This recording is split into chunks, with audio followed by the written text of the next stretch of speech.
こんにちは、トランスです。とても素敵なパズルゲームを発見しました。今回はハーモニーオデッセイの紹介です。見たら皆さんもプレイしたくなると思いますよ。難易度は3種類から選べますが、プラチナトロフィー取得のためにはいずれハードをプレイすることになります。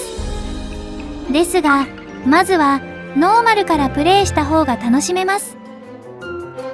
トランスはこのオープニングが大好きです。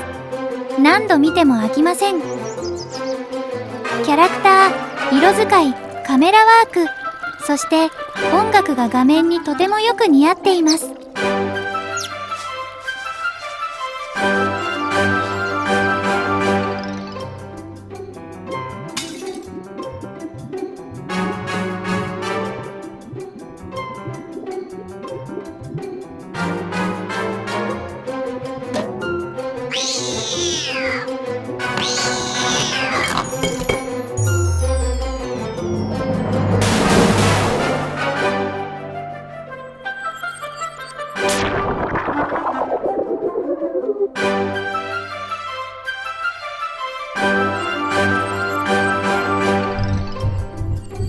この女の子の名前がハーモニーのようです。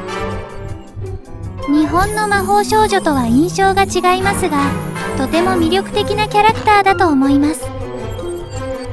さあ、冒険の一部を見てみましょう。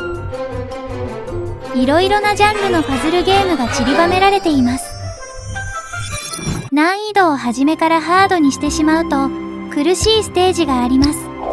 トランスはノーマルから始めて2周目でトロフィーを回収しました。画面は最初のパズルです。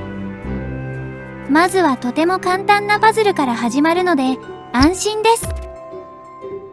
ちょっと極端ですけど、次は中盤のパズルを難易度ハードで紹介します。トランスは最初にノーマルで解いているので完成形を知っています。これが大きいのです。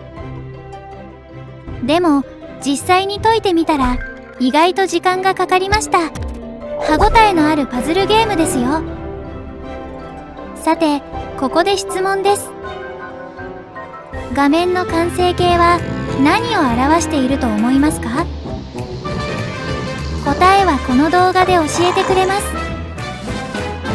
本当はもっと長いのですが、編集で短くしてあります。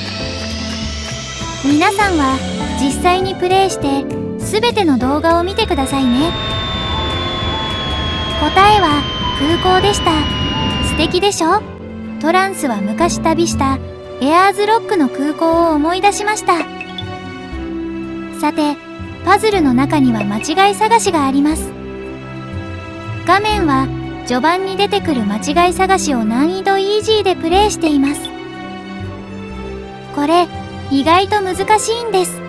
特に難易度ハードになったらなかなか見つかりません。こんなところに隠してあるの？なんて時間がかかって悔しい思いをさせられます。ちなみにハードはワンミスでやり直しです。しかもやり直すと先ほどとは違うところが間違っていたりします。トランスはやり直しさせられすぎてほとんどの間違い箇所を暗記したことは秘密です。まあ人には得手不得手があります。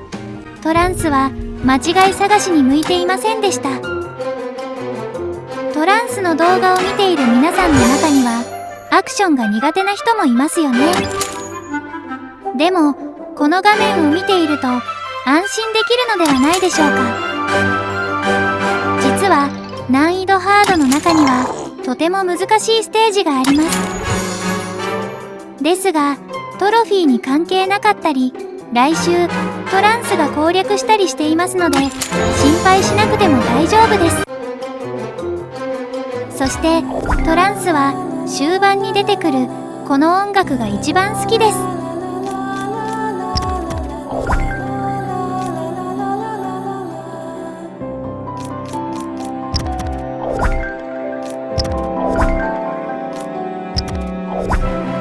文字はないけど温かいシナリオです。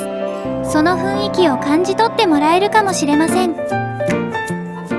最後にトランスが一番手こずったステージを紹介します。もちろん難易度ハードです。間違い探しですが、15秒間で画面を覚えてください。ち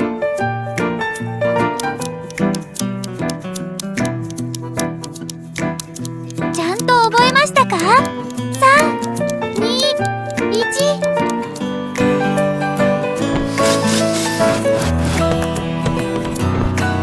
さあ、先ほどと違うところを答えてください。ハードはワンミスやり直しです。トランスはこの撮影をするために10回以上は間違えました。間違いの場所をすべて覚えました。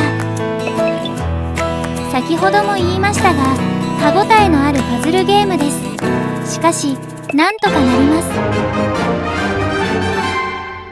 トランスはプラチナトロフィーを取得してからアイテムの存在に気づきました。次回は攻略です。